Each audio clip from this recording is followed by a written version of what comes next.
What's up everybody, Smyers here. Today I want to show you how to make your sounds more metallic sounding. Now the techniques that I'm going to show you today are used a lot in hyperpop or even some of the house genres like tech house, techno, or even like bass house. So let's go ahead and jump right into it. All right everybody, welcome back to the channel. If you are new here, please go ahead and subscribe. And also if you would like to support any of my work, head on over to store.samsmyers.com. So what I'm going to do is I'm going to start with just a basic lead sound. I made this in Serum. It's just like a saw wave pluck sound with this filter going on. So not like a super creative melody or anything, but I just have it on top of this like tech house, bass house beat, I guess.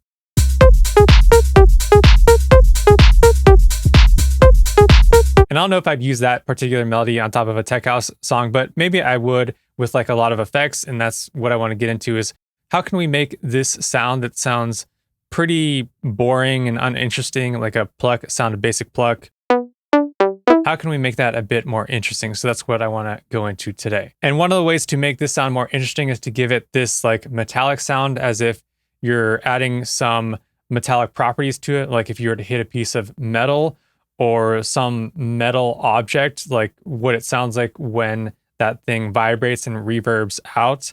And that's what I want to try to add to this basic pluck sound. So the first thing that I do, I just have this in Serum. I have this EQ on. Now without this EQ, let's just listen to this pluck. I like to add a low cut, a pretty high low cut on sounds when I'm trying to get like a, sometimes this works for like a marimba sound, or even to get like a tube sound to your pluck or lead.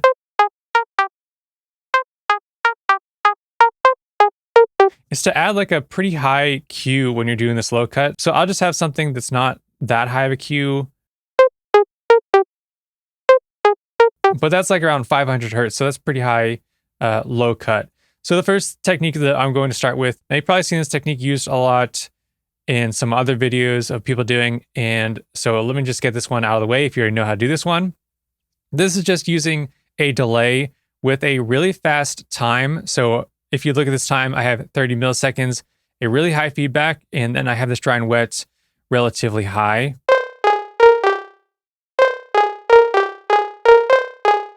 And there you feel like it has, or I feel like it has this metallic quality to it.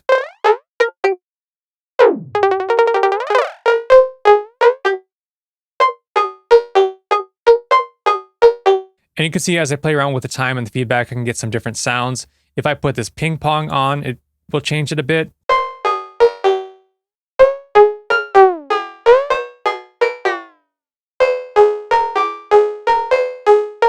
And maybe I'll lower that dry and wet, and let's listen to it with like the track.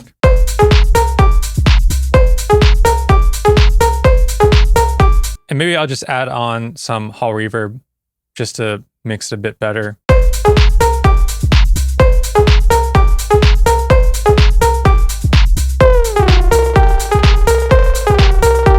And even if you play around with like automating that delay up, you can get some really cool effects like to make that lead a bit more interesting throughout your whole track. So that is going to be the first way. And I like just doing, I'm going to set this at like 30 milliseconds or so. And we're going to be focusing mostly on that lead sound.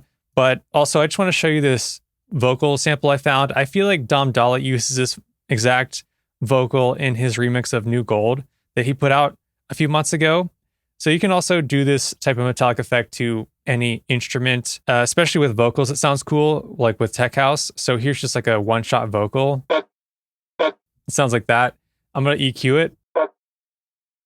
And then I'll add on the delay with like 45 milliseconds, got that high feedback, got that filter on. We can just take that off, and relatively high, dry and wet.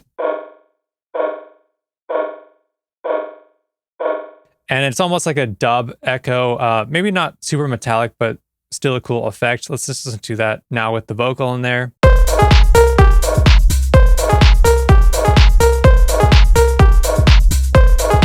So there is just adding that delay onto a vocal. Now, I'm going to stay relatively, just try to show you things that you can find in other programs. But if you do have Ableton, you could use this thing called the grain delay, which I found pretty cool. And you've got your time. Here you can adjust. You can also just play around with this little dot and adjust the time, but I'm just going to adjust it here. You've got the time, you've got your dry and wet, you've got your feedback. You can set that pretty high, so this can get a similar sound to getting that delay. But then up here, you've got random pitch, frequency, spray, and these are things that you can add to the sound that make it a bit more weirder sounding.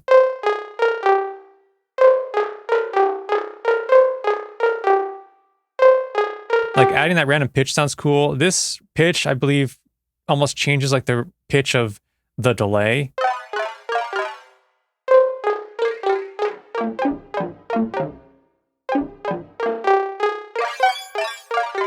And then this frequency.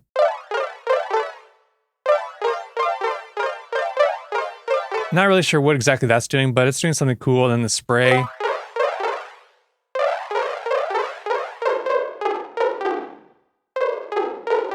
I mean, you can add some really cool effects. So this grain delay, I feel like if you're doing some hyperpop stuff, like you want some pretty crazy sounds, you could just put on that grain delay and play around with the parameters and then like print down the sounds so you can have these like really cool sounds. So I think like maybe using that grain delay is a bit more applicable to like hyperpop, not so much like the house genres. Now before we move on, I just want to show you another Ableton specific thing. Now this thing is called Corpus, and it actually has some different tonal things that you can make your sound like. So it applies these type of tones like plate, pipe, tube. So these actual metallic tones to your sound.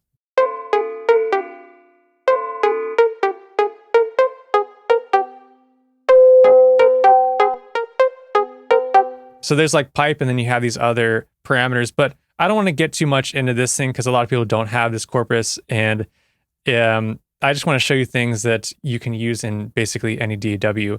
And also, I mean, it's okay. It sounds okay. It's not like one of my favorite techniques. So we've got that delay down. Let me just add on a chorus now. So chorus, it's almost like the same thing. You've got to increase that feedback a lot.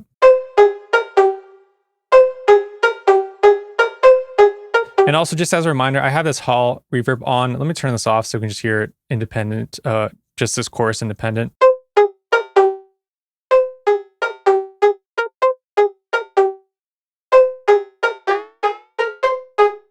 So you can play around with the amount and the feedback. Just put that feedback really high. Essentially, if you have a feedback knob on whatever plugin you're using, just turn that up and it'll probably make your sound be metallic sounding.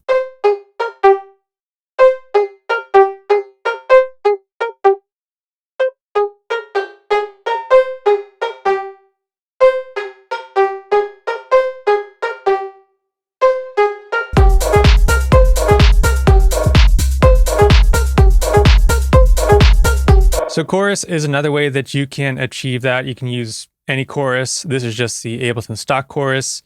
Probably using a different chorus will get you different effects, but just increase that feedback up a lot and then turn down the amount and then just kind of raise up the amount. So that would be my suggestion, is have the amount of that chorus pretty low and then raise it up and then see how you can change that to get the effect that you want. So the next thing is to just use a reverb that is modeled after a metal object. So plate reverb is modeled after a plate being having sound pass through a metal plate, and then those vibrations of that metal plate being recorded and added to the sound. So that's kind of like what a plate reverb is. Also, if you've ever played guitar, then you know how a spring reverb works, and that's a similar concept where you have a spring inside of your amplifier. You pass the sound through that spring vibrates, and then it adds that sound to the original sound. So that's how like a spring reverb works. So using any kind of like reverb that is modeled after a metal thing vibrating, you can use to get a metallic effect.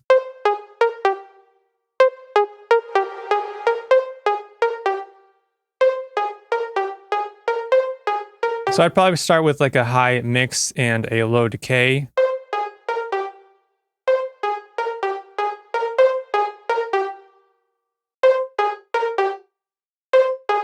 So I just took off that hall reverb I had on there. I also found that adding something like an arpeggiator. So let's listen to this arpeggiator by itself. See, I've got that rate really fast and the gate at like 200%. This almost adds something like that the really fast delay does. And then you add this onto the plate reverb, you can get a really cool metallic effect.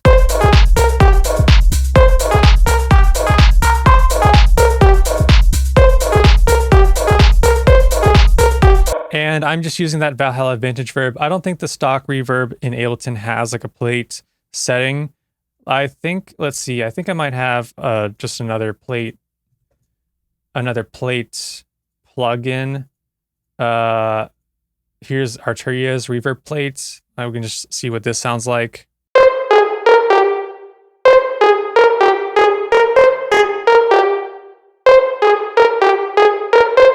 So that one, it's a bit too intense. I can't get the decay time to a minimum that I want, so I probably wouldn't use that plate. But just see if you have any other plate reverbs and see if you can get the effect that you want using those plate reverbs, or even like a spring reverb. So next we can use is something like a flanger effect. So here's a flanger, and I've got, let's see, feedback pretty high again on the flanger.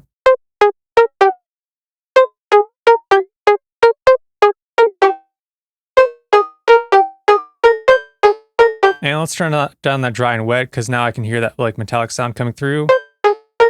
But maybe it's a bit too intense.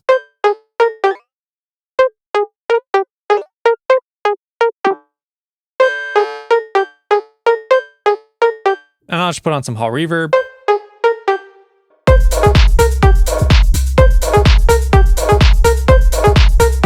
So there's something you can do. You can play around with your flanger effect, turning up that feedback really high, and then just kind of playing around with the parameters. I turned off, I think it's LFO was on at the beginning, so I just took down the LFO.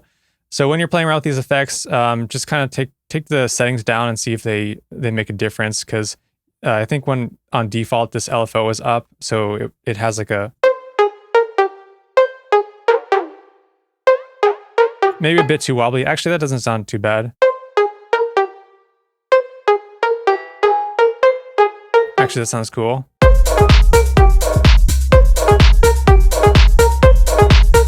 And that's cool, like you could put that on top of a snare, maybe that would sound cool. Actually, let's just see, I got this flanger, let's put it on the clap. Maybe if I put it on the clap, it'll sound cool.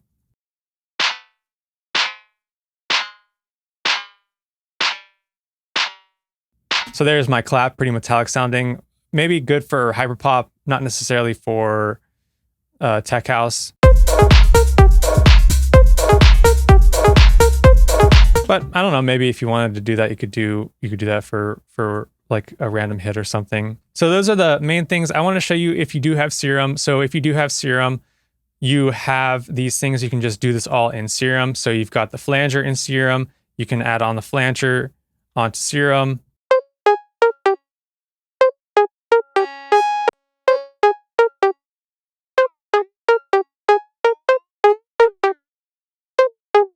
So I'm just playing around with the knobs on that flanger. So you have the flanger, you have the chorus. You can play around with the chorus.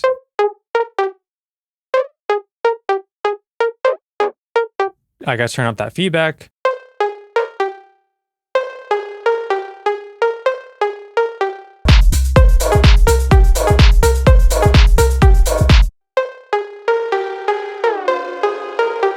So the chorus and the flanger work really well in Serum. You've got the delay, you can do the same thing to do with a delay. Turn that BPM off. I'm gonna go ahead and link these to start and raise up that feedback, and let's listen to it raising up this mix.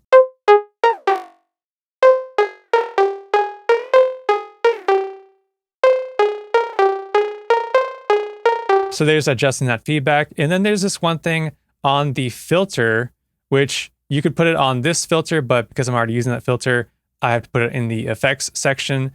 So on the filter, if you go down to this thing called miscellaneous, then there is these combs. So you can play around with these combs.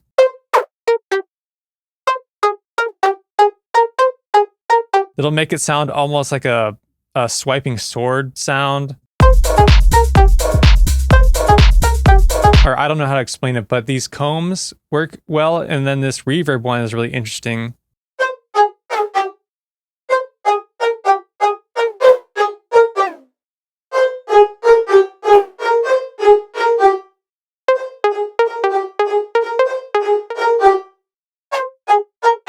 So it almost like has that bit of an echo, like a bit of a delay.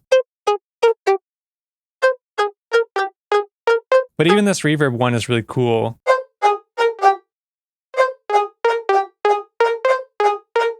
But if you have this mix on less than 100, you can hear that it adds a bit of a delay though.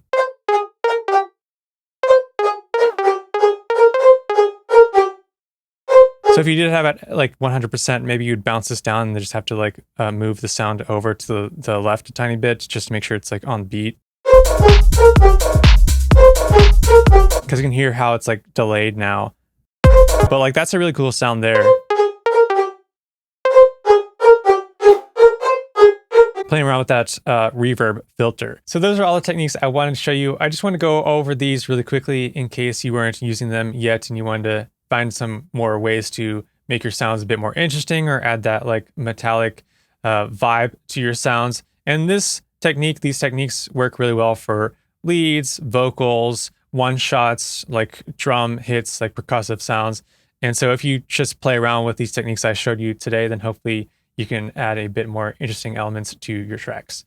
If you enjoyed this video, please go ahead and give it a like. And also please subscribe to my channel if you are not yet subscribed. And if you'd like to check out any of my Serum preset packs, I'll put links down below for those as well. Thank you so much for watching. I'll see you next time.